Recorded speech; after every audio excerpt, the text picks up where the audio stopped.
CBI की जांच करते ही पकड़ा गया बालासोर रेल हादसे का असली गद्दार। नरेंद्र मोदी खुद देंगे सजा, स्टेशन मास्टर ने खोल दिया सारा राज। 275 मौत का हिसाब स्टेशन मास्टर ने दिया, किसके इशारे पर हुई घटना सब कुछ पता चल गया। असली गद्दार अब नहीं बच पाएगा, सरेआम दी जाएगी सजा। पूरे 4 दिन बाद चैन की नींद सोए नरेंद्र मोदी। 50 घंटे के रेस्क्यू के बाद वापस लौटे। रेल मंत्री ने खाई कसम, अब कभी नहीं होगा कोई रेल हादसा।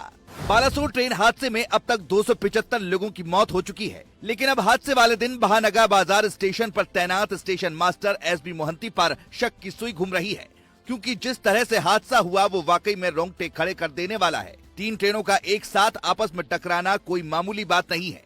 सीबीआई इस पूरे मामले की जांच कर रही है, जिसमें धीरे धीरे ही सही लेकिन चौंकाने वाले खुलासे हो रहे हैं।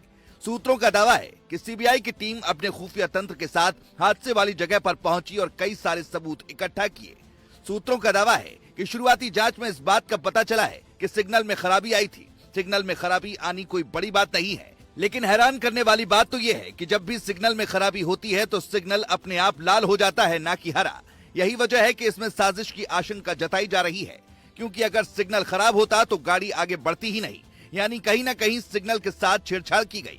किसने की छेड़छाड़, सीबीआई की टीम अब पता करने में जुटी हुई है। इसके अलावा यहाँ दूसरी बात जो सामने आ रही है वो ये कि पटरी पर लगे चेंजर में भी खराबी का दावा किया जा रहा है।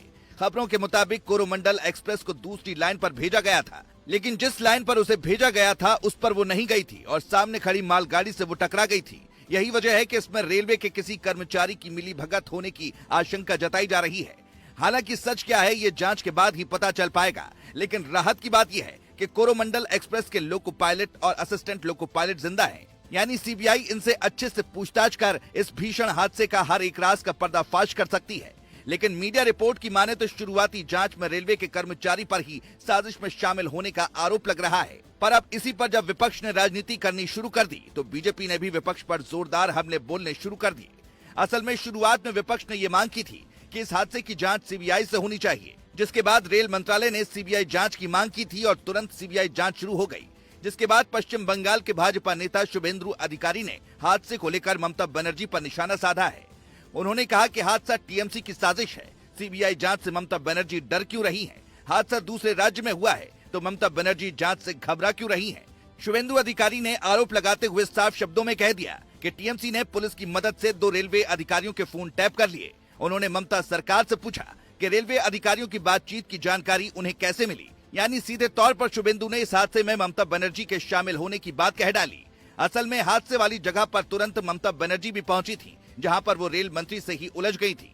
हादसे में कितने लोगों की जान गई, इसको लेकर दोनों के बीच बहस हुई थी। ममता बनर्जी ने दावा किया था कि हादसे में करीब 500 लोगों ने अपनी जान गंवाई, जबकि रेल मंत्री ने साफ कहा कि इतने लोगों की मौत नहीं हुई है। लेकिन अब जब शुभेंदु अधिकारी ने ममता बनर्जी पर ही आरोप लगा दिए तो हर कोई हैरान रह गया।